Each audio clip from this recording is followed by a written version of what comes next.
Mga kababayan, kamusta po? Si Kamanong po, inyong lingkod. Nagbabalik po muli para po komentuhan po kayo dito po sa Tambayan mga kabayan. Mag-umpisa na po tayo mga kababayan. Magkomentuhan na po tayo. Ito po mga tambay, binara po sila mga kababayan. At pinamuka po sa kanila ang ito pong tinatawag na gustong-gusto nilang gawin na baguhin po ang ating saligang batas o ating konstitusyon. Ito pong charter change o tinatawag din chacha.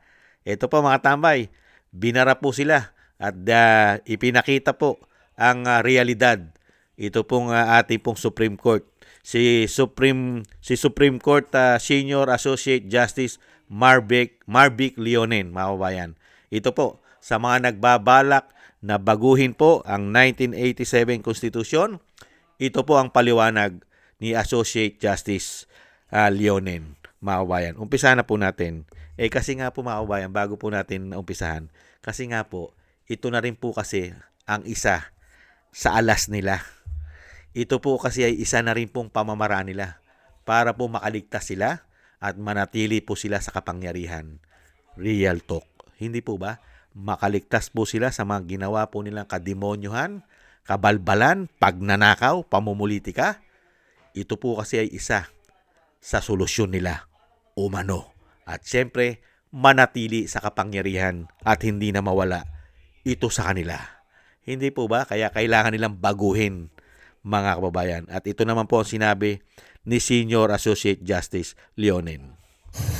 At present, the idea of charter change is being floated in response to corruption. However, this is not the full solution. In fact, for corruption, it is tangential. Hindi kabuo ang solusyon kontra korupsyon ang pagpapalit ng konstitusyon. Ito ang sinabi ni Supreme Court Senior Associate Justice Marvic Leonen sa harap ng mga piskal ng bansa kahapon. Kasunod ito ng mga umuugong na pagsusulong ng charter change o pagpapalit sa 1987 Constitution. Kamakailan nagpakita ng pagsang-ayon si Senate President Tito Soto III sa Chacha matapos madismaya sa ruling ng Korte Suprema sa impeachment complaint laban kay Vice President Sara Duterte. Ayon kay Justice Leonen, ano pa mang klase ng pagbabago ang mangyari sa saligang batas, hindi ito direktang tumutugon sa pinagmumulan ng korupsyon. No matter what political system we evolve into, it will always have a criminal justice system. Breaking out of these corrupt habits will require more than just regime or charter change. Giit nito ang mas maiging sagot ay ang pagtugon sa malalim ng nakaugat na patronage politics sa bansa kung saan karaniwan ang ginagawa ng mga halal na opisyal ng gobyerno na mailuklok sa pwesto ang kanilang mga taga-suporta at loyalista. Payo nito sa mga opisyal ng Office of the Ombudsman at mga kapwa nasa sangay ng hudikatura maging aktibo sa pagbabantay, pag-iimbestiga, pag-usig at pag-uutos sa mga ahensya ng gobyerno na gawin kung ano ang tama. Powerful oligarchs, usually from the same political family, use their wealth, power, and influence to gain leverage in our nation's elections and stay in power.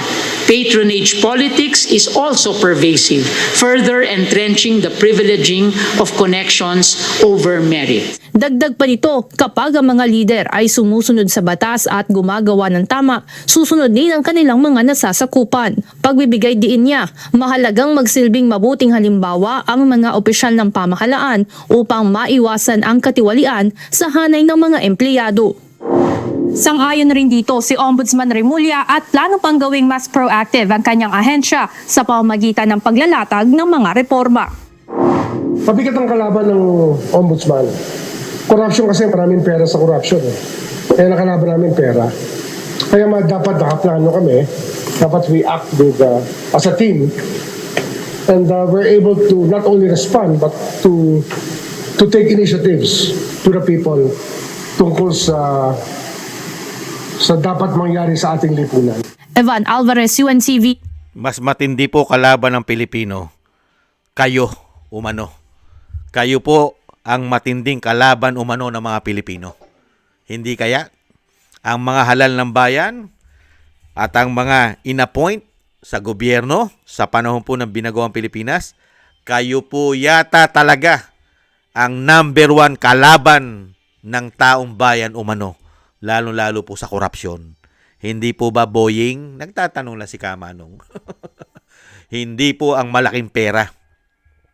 Dahil po halos lahat po ngayon ay may issue ng korupsyon. Hindi lang po mga politiko.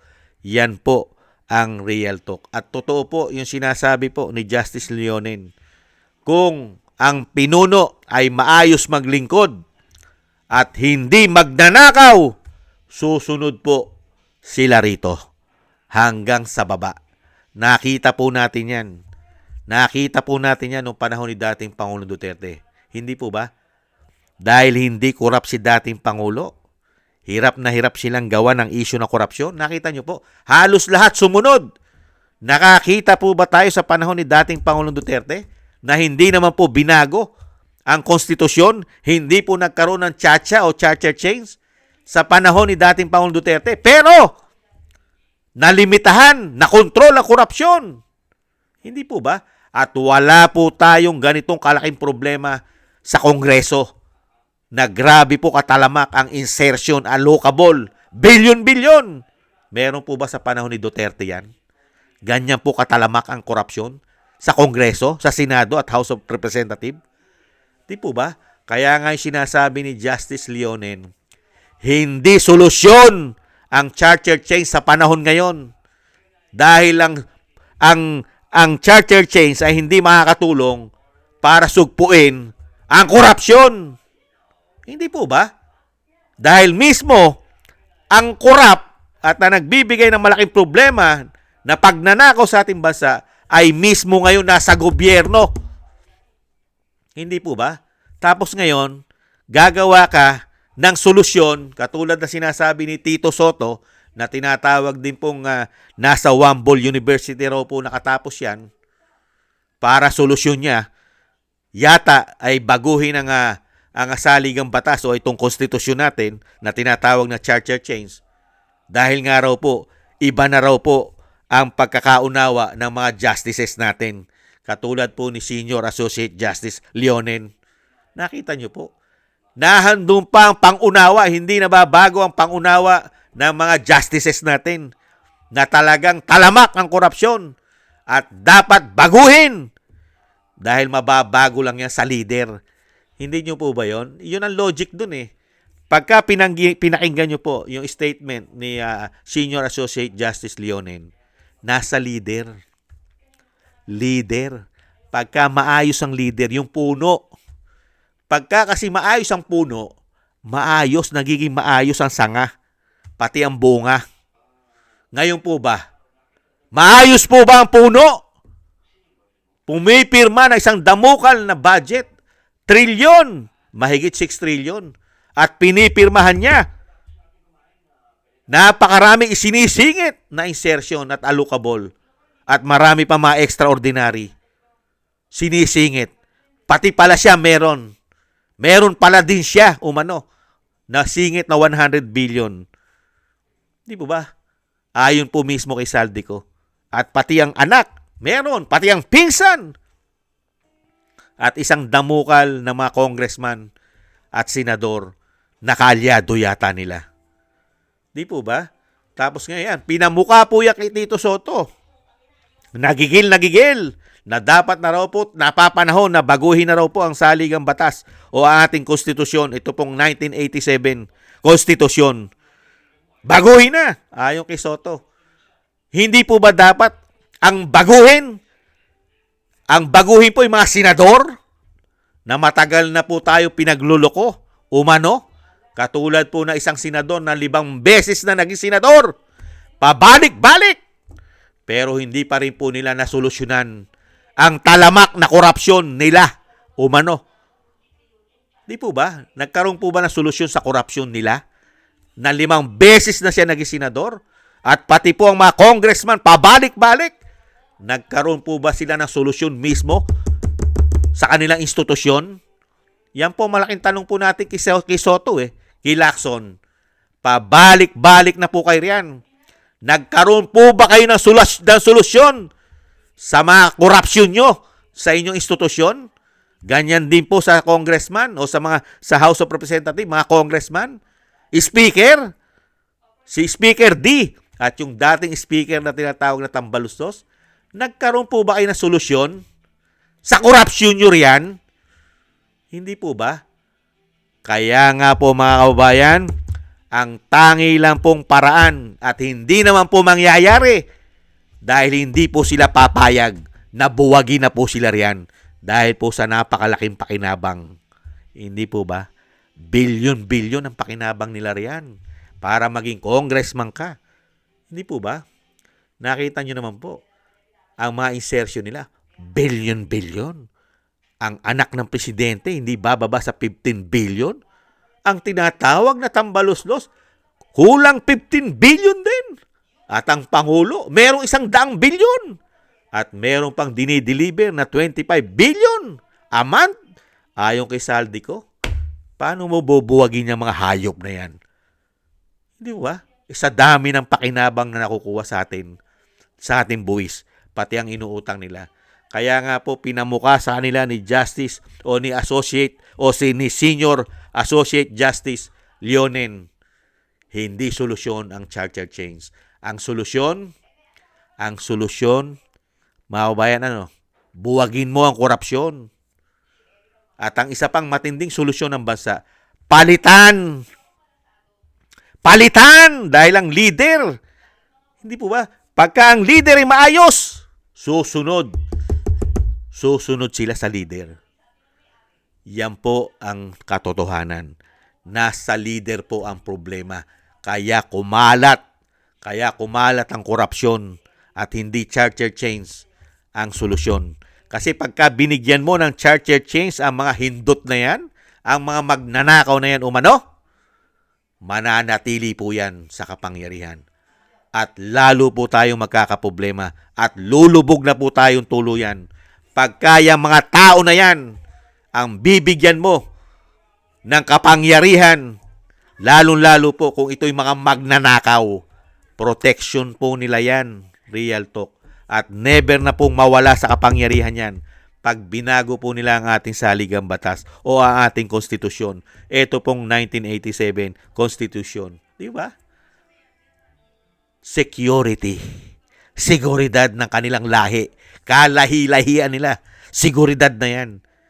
At hindi natin alam kung ano po ang isisingit nila diyan dahil sanay na sanay po sila magsingit at magsinungaling at mambudol umano sa mga Pilipino. Likas na po sa kanila yan. Kaya nga po yung sinasabi ng mga matatanda nating mga ninuno, hindi po ba? Ang sinungaling kakambal ng magnanakaw. Tapos bibigyan mo pa ng pagkakataon para mag-charter change. Ang karamihan ngayon magnanakaw. Baka magkaroon na po tayo ng foreign na tinatawag na prime minister. Mga kababayan. At ang pinakamasakit niyan, kung baka wala nang botohan, sila-sila na lang po ang boboto. Yung mga magnanakaw, hindi po ba? Maraming salamat po kay Associate o kay Senior Associate Justice Leonen. At ipinamuka po ninyo na hindi ang charter change ang solusyon ng massive at sindikatong korupsyon na ginawa nila. Ang solusyon, tanggalin sila para po mabago at mapanagot ang mga ito. Hindi po ba?